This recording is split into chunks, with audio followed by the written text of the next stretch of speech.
Takulandiraniso kuchokera kuno Gramax 4 ife tabweranso ndi zina zimene zachitikanso kucha ku nyumba ya malamulo pamene pachizungu timanena kuti parliament.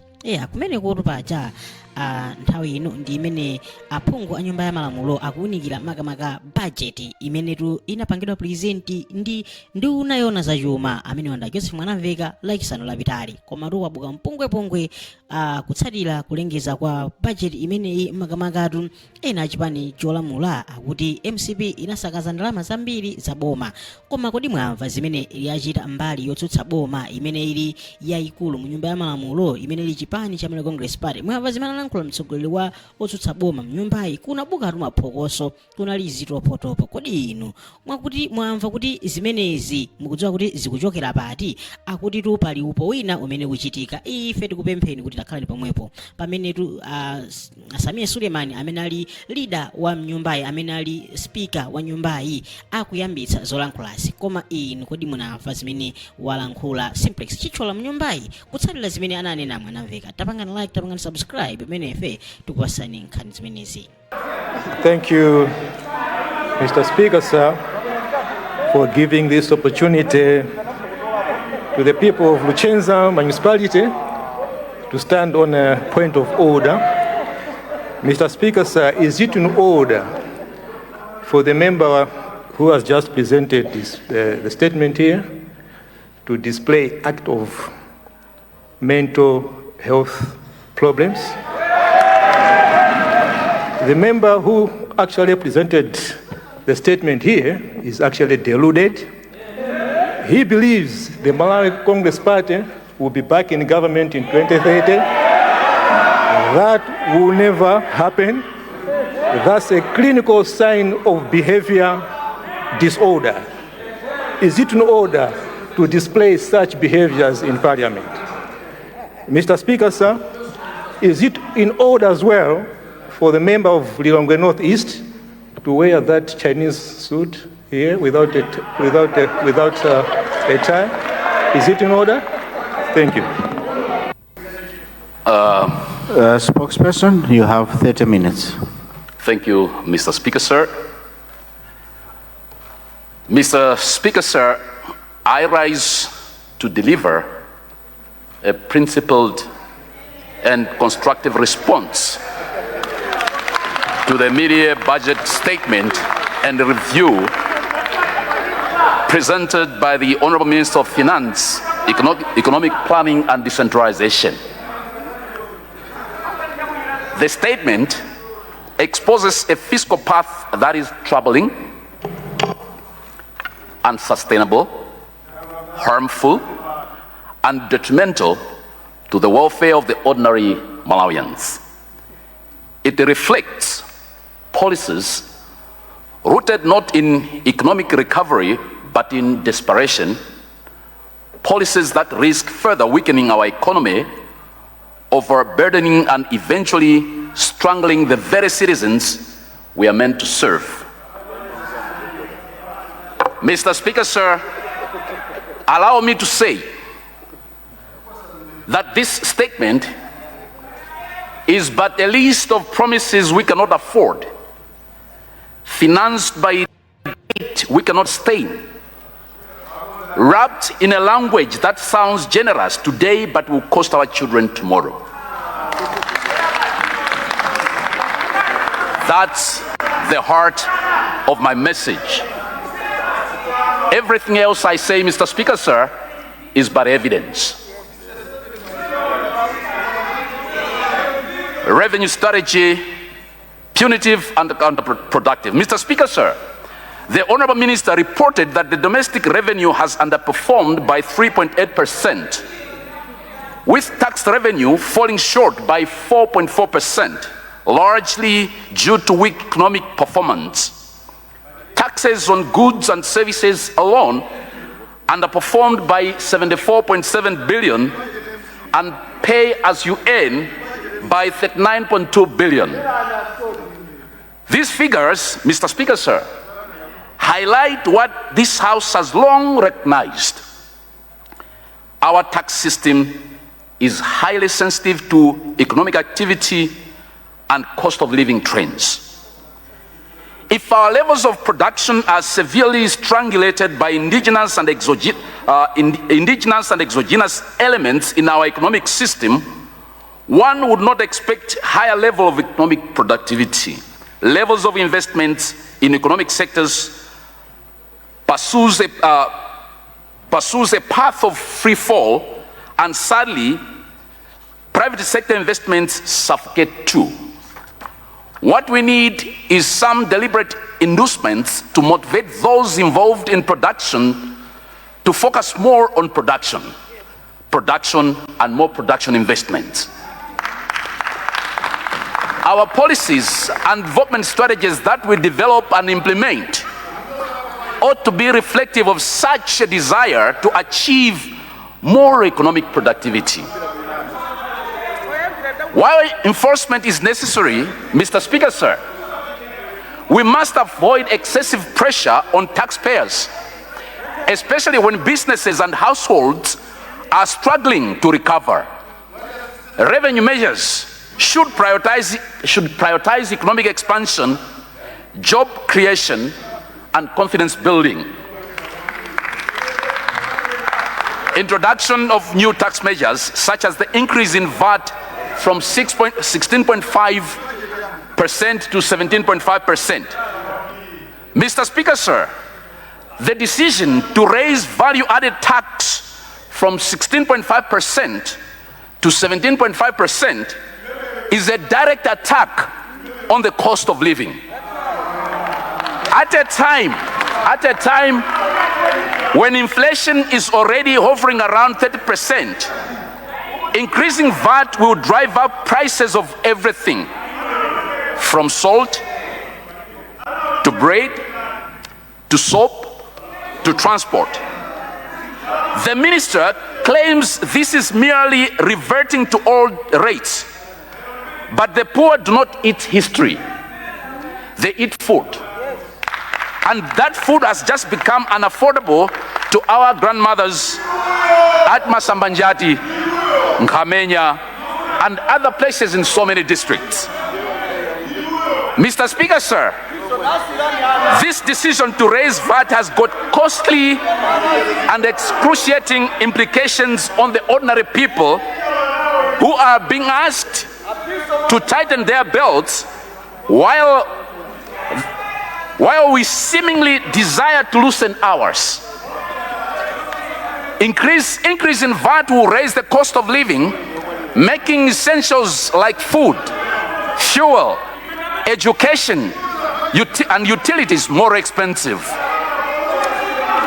This fiscal decision reduces disposable incomes, limiting households' ability to save, invest in education, or access to health care. Low-income and poor families are disproportionately affected, heightening the risk of poverty. Mr. Speaker, sir, as I'm speaking right now, our grandmothers at Sandama, Matapata, Ilomba, and Ntarile are already feeling the pinch characterized by failure to buy salt and other necessary commodities for survival. We cannot mention the failure of access to maize at this time, since this is already a tall order that requires deliberate efforts and political will to reduce food inflation. Mr. Speaker, sir, the double taxation on digital transactions.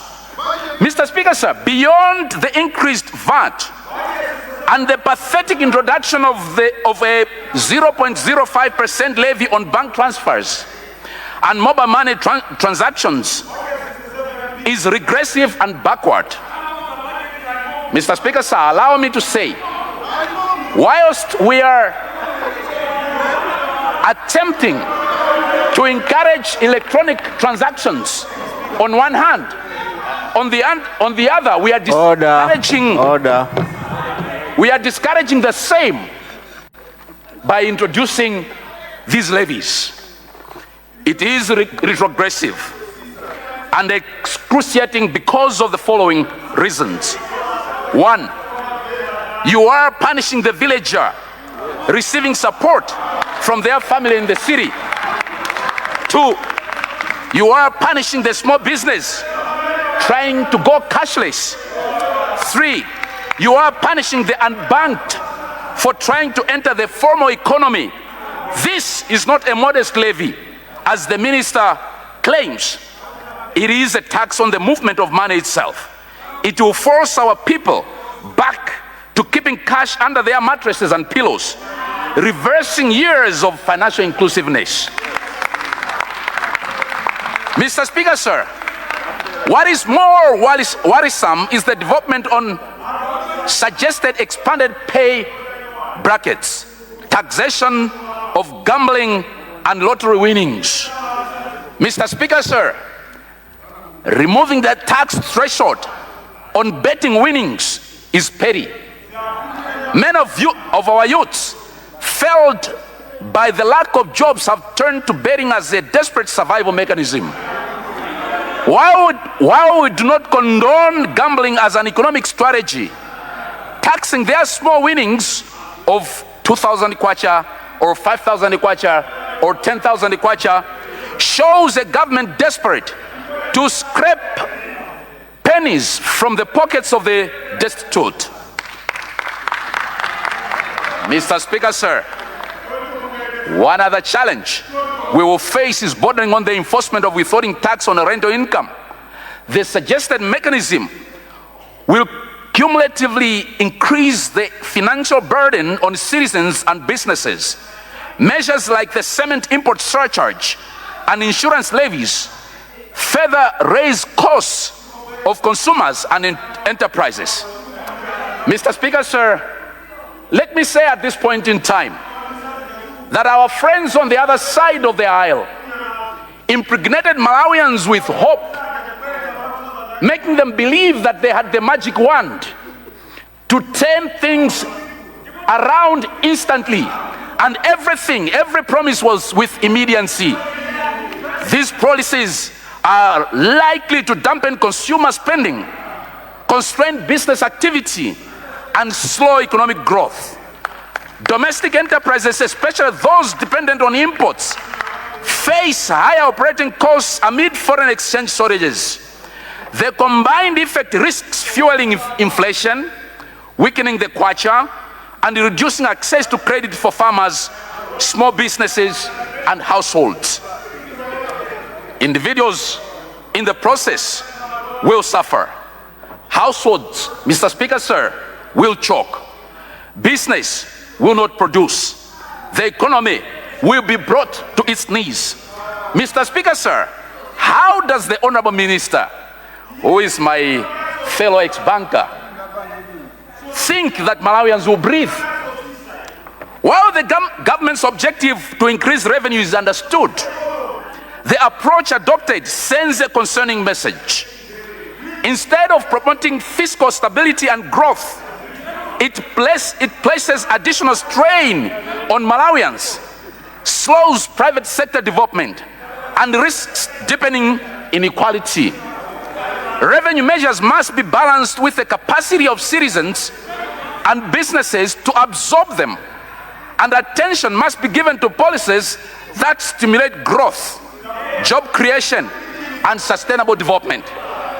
Mr. Speaker, sir, allow me to say that instead of expanding the tax base, the Honorable Minister is milking the thin cow that is Malawi. Mr. Speaker, sir, Malawi cannot tax its way out of stagnation. We must grow our way out. A more effective alternative is to broaden the tax base by expanding economic activity, complemented by fully digitizing tax administration systems to minimize leakages and improve efficiency. Removing regressive taxes on essential goods would ease the burden on ordinary citizens and promote a more equitable, growth-oriented fiscal environment. Employment freeze and stagnation of promotions. Mr. Speaker, sir, The employment freeze and stagnation of promotions will cripple service delivery. The mid-year budget statement and review show an 18.3% over expenditure on personnel. In response, government has indicated restrictions on new recruitments and promotions. Yet, our schools, hospitals, police service, and extension systems are already understaffed. The consequences of such not well thought through policies and restrictions are grave. 1, teachers are overstretched. 2, hospitals lack critical staff. 3, youth unemployment continues to escalate. 4, civil servants lose morale due to unrecognized career progression. Mr. Speaker, sir, we cannot freeze the future of our young people and expect progress.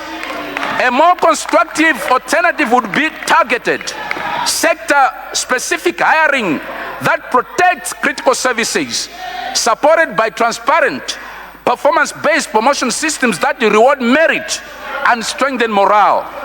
A comprehensive skills audit would ensure rational and effective staff deployment across the public service, enhancing efficiency and accountability. Expenditure patterns misaligned with national priorities. Mr. Speaker, sir, the minister has revised expenditure upwards by 512.6 billion from 8.07 trillion to 8.59 trillion, despite declining revenue and collapsing grants. This reveals three critical concerns, Mr. Speaker, sir. First, recurrent expenditure is the consuming expenditure. Recurrent spending has been revised upward by 602 billion, while development spending has been reduced by 89.9 billion. More resources are allocated to consumption and less to development, the opposite of what is needed to stimulate growth. Mr. Speaker, sir, it is well known in economic circles that if a country is to develop, at least 25% of its budget must be dedicated to development budget. Second, debt interest is spiraling. Interest costs have been adjusted upward by 100 billion to 2.27 trillion, nearly 1/3 of all recurrent spending. No nation can invest in its future when interest payments swallow its fiscal space. Third, domestic borrowing is exploding. Borrowing is expected to rise from 1.46 trillion at mid-year to 2.94 trillion by year-end, crowding out the private sector, pushing interest rates higher, weakening the kwacha, fueling inflation, making credit inaccessible to farmers, SMEs, and households. Where will economic growth come from, Mr. Speaker, sir? A more effective approach, Mr. Speaker, sir, would be to freeze non-essential consumption and consumption spending and redirect the resources toward development projects with measurable impact. This should be accompanied by structured and strategic engagement with creditors to manage debt responsibly, ensuring public finances support growth rather than being drained by unproductive expenditures. Decline in grant disbursement. Mr. Speaker, sir, the budget review reports a 43% underperformance in grants and a projected decline of 159.7 billion by year end. This is not merely a financial gap. It signals the need for stronger project implementation systems, enhanced contract management, improved coordination with development partners, and predictable forex allocation to externally funded projects. The constructive path forward is to strengthen implementation capacity and accountability, re-engage development partners through transparency and policy consistency, and streamline project approval and procurement processes. Mr. Speaker, sir, on fiscal deficit and debt levels, the Honorable Minister of Finance has suggested an increase of debt levels by 3 trillion kwacha. And this is 11% of the GDP from the 9%. This is basically an increase on allocations that would not stimulate growth.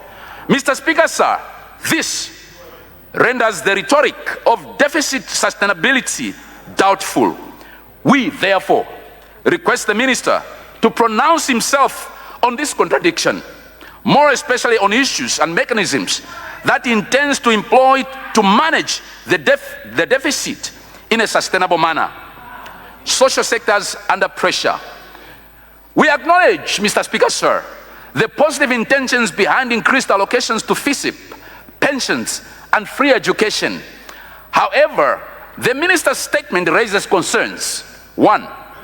FISIP beneficiaries have surged from 528,020 to 1.1 million, doubling the budget by 129.6 billion without guaranteed financing or structural reforms. 2. Budgets for drugs and medical supplies remain inadequate. 3.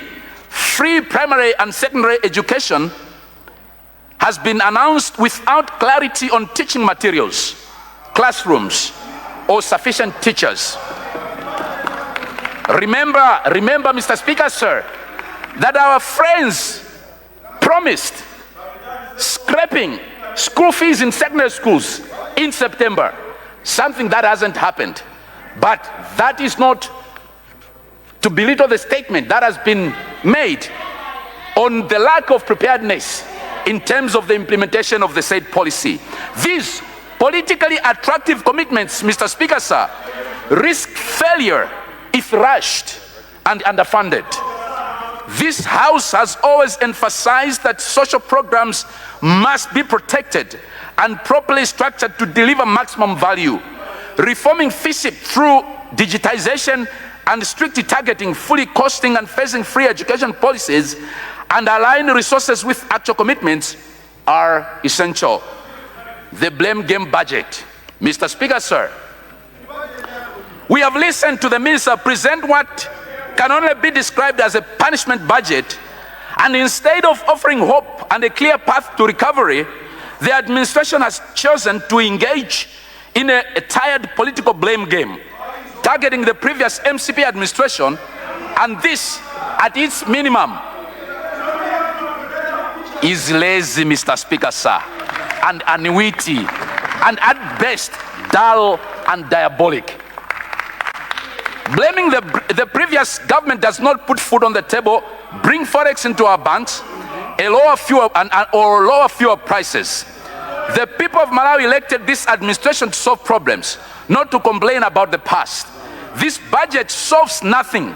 It merely shifts the burden of government failure onto the already suffering Malawian citizens. Mr. Speaker, sir, like I said, our friends on the other side made Malawians believe that they had the magic wand which they would wave and get all the economic problems solved immediately.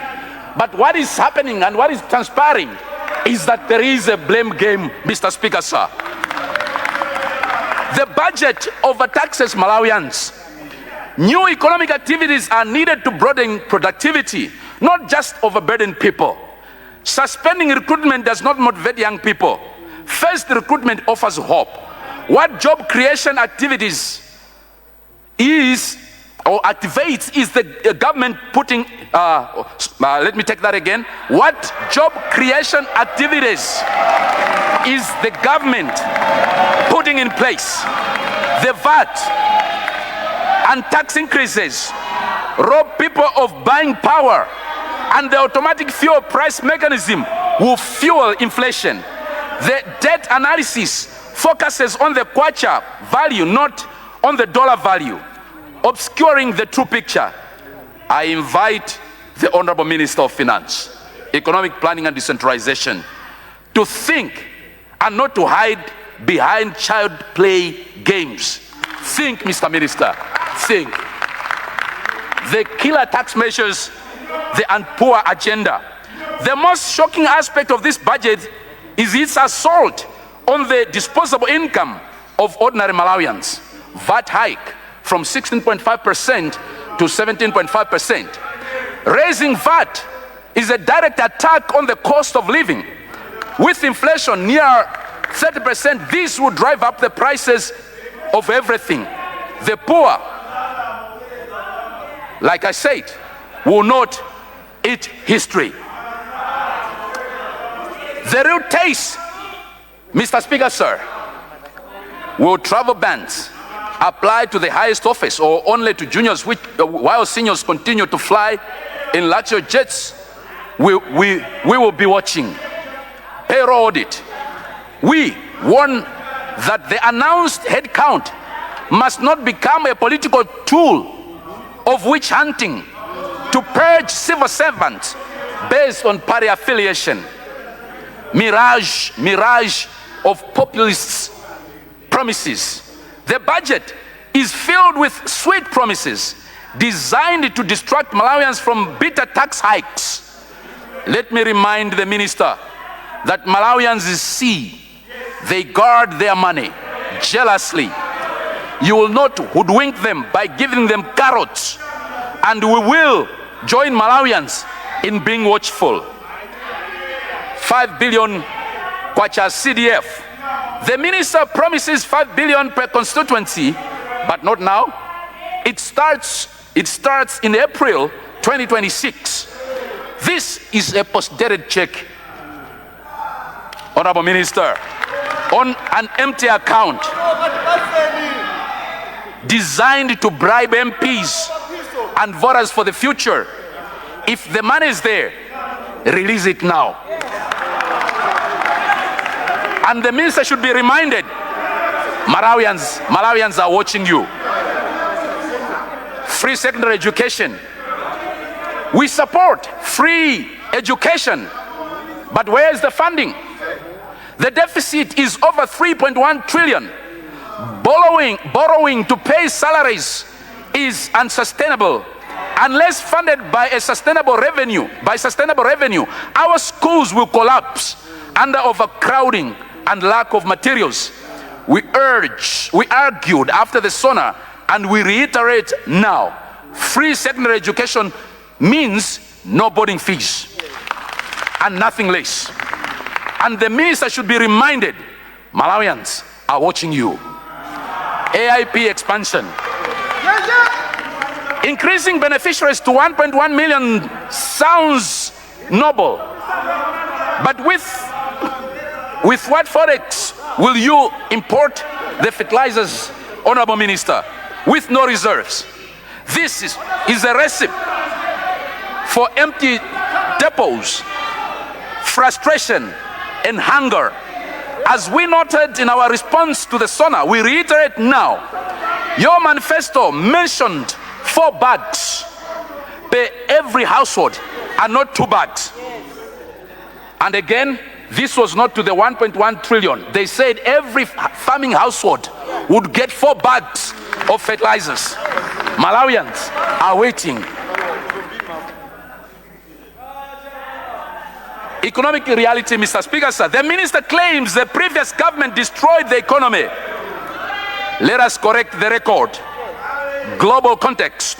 The previous administration navigated global wars, pandemics, and cyclones that destroyed infrastructure. We kept Malawi from every corner of this country afloat during the worst global crisis in a generation. We did not choose political affiliation as a certain political path, as a certain political party has dangerously started. Debt was accumulated to keep Malawians alive during this crisis, not on luxury. Deficit. This new budget widens the deficit by over 600 billion, digging the hole deeper whilst criticizing the person who held the shovel before. Conclusion and demands. In conclusion, Mr. Speaker, sir, let me give you 2 clear points which are facts. in as far as the current media budget statement is concerned. Firstly, this budget is a betrayal, treacherous, and a clear lack of faithfulness and truthfulness of the minister. It gives with one hand, which is vague promises of free fees, and takes away with two, VAT, bank levies, and fewer taxes. We are seriously and indifferently overtaxing our taxpayers for no apparent reason at all. Overtaxation, Mr. Speaker, sir, will not reduce fuel pump prices. It will not bring food on the table of the ultra poor. Sadly, it will not in any way bring comfort to the middle income earners. Most of them are currently subjected to hand-to-mouth survival. Mr. Speaker, sir, let me quote one Indian citizen who delivered a very passionate lamentation on poor fiscal management induced by excruciating taxation. I quote, "If you earn money, you pay tax. If you spend money, you pay tax. If you buy something, you pay tax. If you sell something, you pay tax. Worse still, if you are taxed on things that are already taxed." Think about it carefully. You earn money, you pay tax. You spend money, you pay tax. You sell, you pay tax. Then you pay taxes again on things you already taxed, using the money that has already been taxed. Unquote. Mr. Speaker, sir, this is the essence of the budget tax measures that has been presented by the Finance Minister, Honorable Joseph Machola Mwanamveka, and it is a cycle of taxation that punishes private and public enterprises. It punishes and strangulates survival mechanisms. Mr. Speaker, sir, the main and core watchdog of the general public, I must say plainly that the budget does not relieve economic burdens, it multiples them. It does not stimulate economic growth, it strangulates growth with repeated layers of taxes over other layers of taxes. It does not empower citizens, it drains them. This is one sentence. This in one sentence sums up the budget completely. Secondly, let me assure the DPP government that losing election does not mean that the MCP has no supporters and members. No. MCP has got over 10 million Malawian supporters in the country. It is just unfortunate that for one reason or the other, they decided not to come out and vote. The good news is that most of them are already regretting that they did not come out to vote for their beloved MCP. But they do see, Mr. Speaker, sir, they do see 2030 as if it's tomorrow for them to vote back MCP into power. And make no mistake, Mr. Speaker, sir, MCP will rule this country from 2030. Mr. Speaker, sir, You have a minute to go. what does the budget statement presented here mean to different categories of Malawians? As I conclude, Mr. Speaker, sir, one,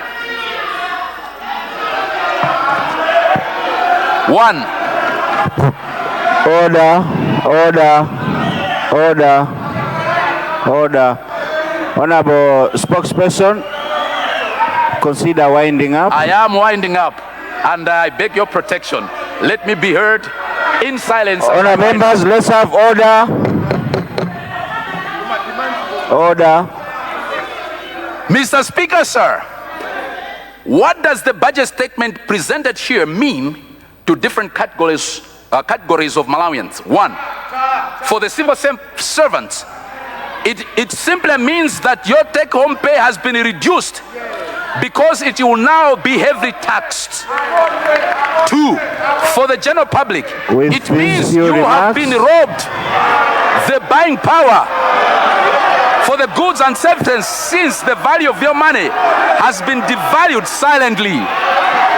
3, for the parents who send children to school and colleges, it means your sons and daughters will not be employed despite graduating from universities and various colleges. Order. Servants, it means you will not get promoted despite working hard to improve service delivery. 4, Order. Can I have order?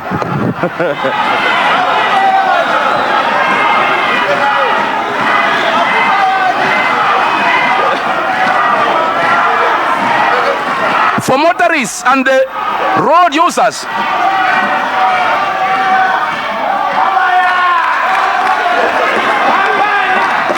Honorable spokesperson, I have already given you 4 minutes. I am being disturbed. Please consider winding up. I'm winding up.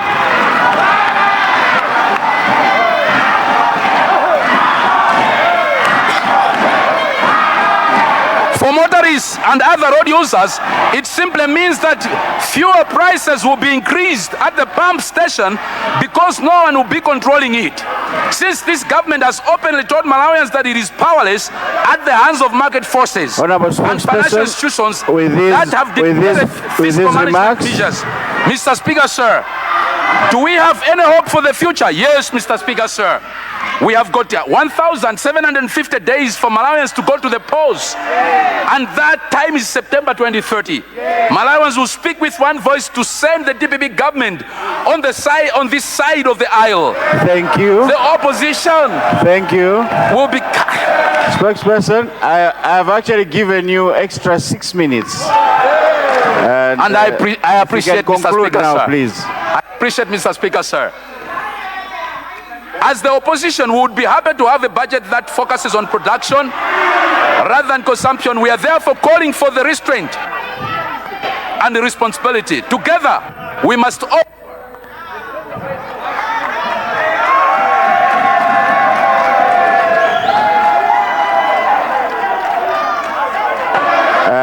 please, I did give you 30 minutes, and if you check your time, I actually added for you 7 minutes.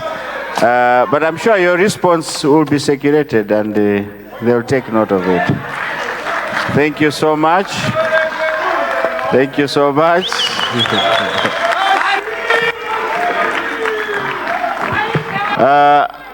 I see the Minister of Defense first.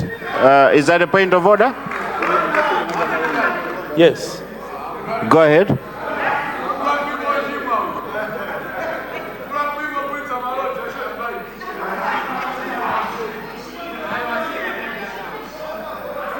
Thank you, Mr. Speaker, sir, for giving this opportunity to the people of Luchenza municipality to stand on a point of order. Mr. Speaker, sir, is it in order for the member who has just presented the statement here to display act of mental health problems? The member who actually presented the statement here is actually deluded.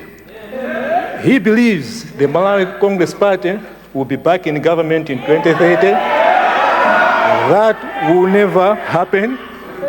That's a clinical sign of behavior disorder. Is it in order to display such behaviors in Parliament? Mr. Speaker, sir, is it in order as well for the member of Lilongwe Northeast to wear that Chinese suit here without a tie? Is it in order? Thank you.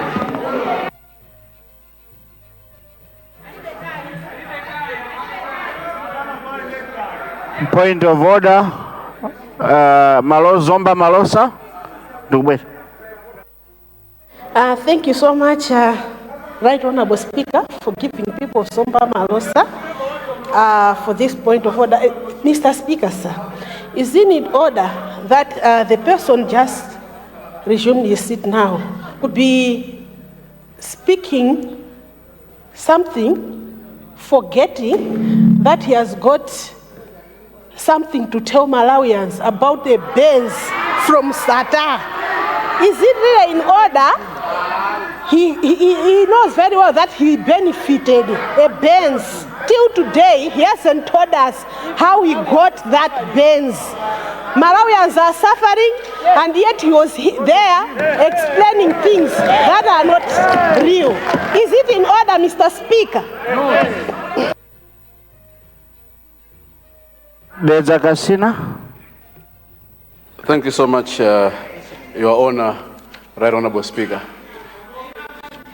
I'm at pains to ask you, Mr. Speaker, sir, because the honorable member who is the Minister of Defense is my good brother, and being a seasoned member, he must know that personal reflection is against our standing order.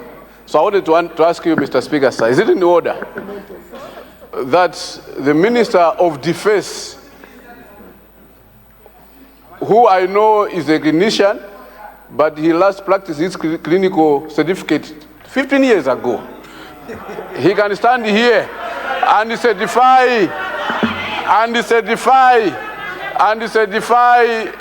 Lilongwe Nkoma as to be a mental case? Mr. Speaker, is it in order to be calling someone that has a mental issues here when we know he's only a Minister of Defense? He's not even a Minister of Health. His certificate of clinician expired 15 years ago. Thank you. Honourable members, that was the last point of order that I'm taking. Let me make my rulings. Honourable Yazachuma, you were responding to things that I am supposed to respond to, and I am coming to that. The point of order from Minister of Defense, indeed there was some unparliamentary words used, and I rule that point of order out of order. Zomba Malosa, you're asking about a Benz. I think those issues are in court. We can't be talking about the SATA issues here. So I also rule you out of order. Honourable members, let's proceed. The issue of dressing. It's a lounge suit. I would like to bring to your attention Standing Order 204 that talks about our dress code. 2041, the official dress code for male members of National Assembly shall be a lounge suit, a pair of long trousers, a tie, and a jacket. I would like to ask honorable member if he's not putting on the tie, please go and change your dressing. Point of order. Thank you very much, Mr. Speaker, sir, for allowing Lilongwe Chiwamba. Let me just remind you, Mr. Speaker, that Honorable Minister of Defense, he mentioned about Lilongwe Northeast.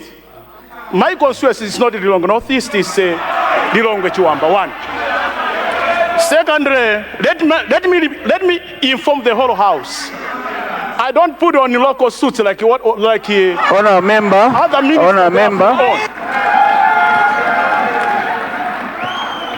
Honourable member. Honourable member. I see you are not wearing a tie. Please, you can't debate on my ruling. Please leave the house, go and dress officially, and come back. Thank you.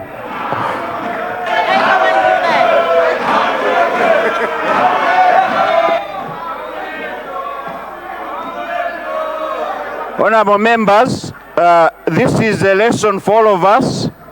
We have to be very mindful of our dress code. It clearly states on in our standing orders 204 and 205 for 2041 for male honorable members and 2042 for female honorable members. Please take note of that. Let us proceed.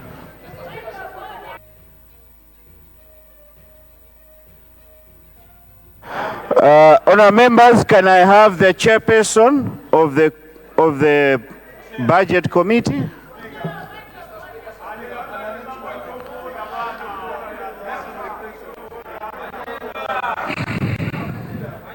Is that a point of order?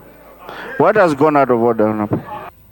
Mr. Speaker, sir, in your ruling on what Zomba Malosa said, you indicated that we cannot comment on matters that are in court. My matter is not in court, and I would like to request her to give evidence to ACB to help in this investigation. I want to put it on the record, because my matter is not in court, my matter is not anywhere, and if she has evidence, let her help with the investigation.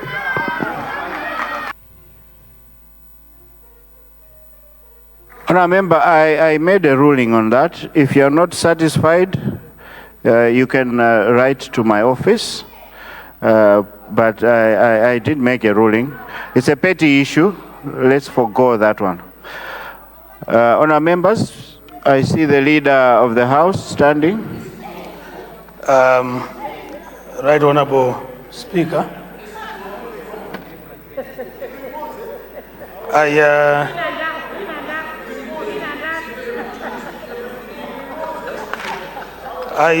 Let's have order. I listened very, very attentively to the response by the MCP spokesperson on finance. And unfortunately, he went all the way to attack a 2-month-old government. That's number one. Number two, the rot that has happened in this country is and will always be attributed to that side. Mr. Speaker, sir, just to remind them that in 2020, the debt stock stood at 4.1 trillion. As at today, actually, the Minister of Finance was only being very gentle and diplomatic. The debt stock as at today stands at 28 trillion. Now, the questions that we'll be asking, not today, in few days to come, are, one, where has the 24 trillion that this government, the MCP government, borrowed gone to? They will have to answer that question. Actually, I said the minister here was being very gentle and diplomatic. If they want us to take the route that they want, we are ready. I will now, at the head of the House, ask the Minister of Finance to bring in this House a detailed expenditure of the resources that these guys have planted in this country. Mr. Speaker, sir, this will be penny by penny, tambara by tambara, that this government, the just, government that left just 2 months ago, has done into this country. We wanted to run this House in a very dignified manner, but they are taking a different path altogether, and we are ready. So I wanted to put this on record. The Minister of Finance will now bring in this House in the next few days a detailed, from state residents up to the last MDA, how these guys have used government money, Malawians money. As a Speaker, sir. Thank you, Leader of the House. Point of order. I see Minister of Point of order. Minister of Point of order. Local Government. Thank you very much, Right Honorable Speaker. I think this, Right Honorable Speaker, this is a House of Records, and the reason why we've got committees in the House is to help the government in times like these ones.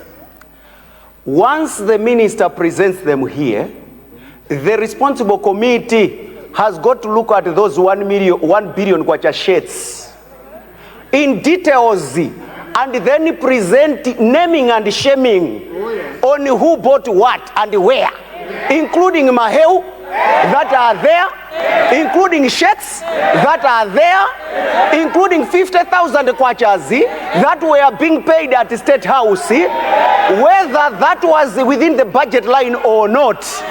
A committee responsible, I believe it may be Public Accounts Committee or whatever committee, really for purposes of tomorrow, that even this government should not go and root the way they have rooted.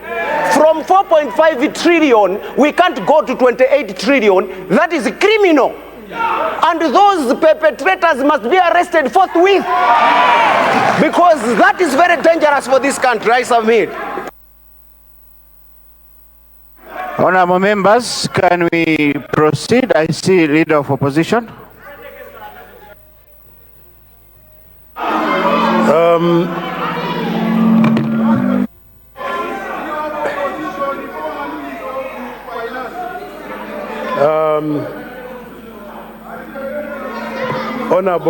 Right Honorable Speaker.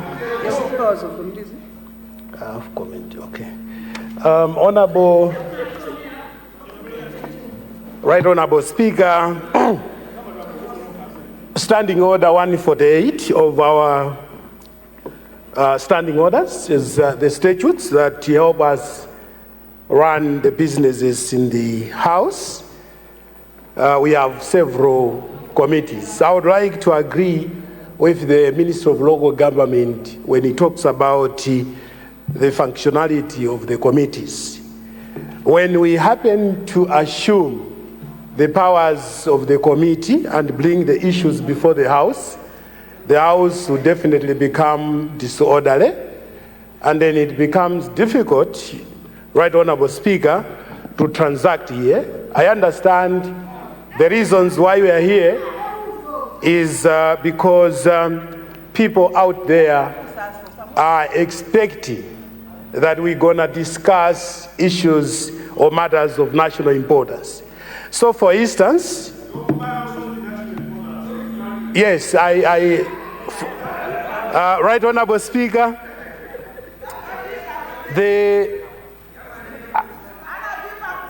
I was not in a way trying to respond, Mr. Speaker, sir, directed to the Leader of the House, because he's my esteemed dear brother.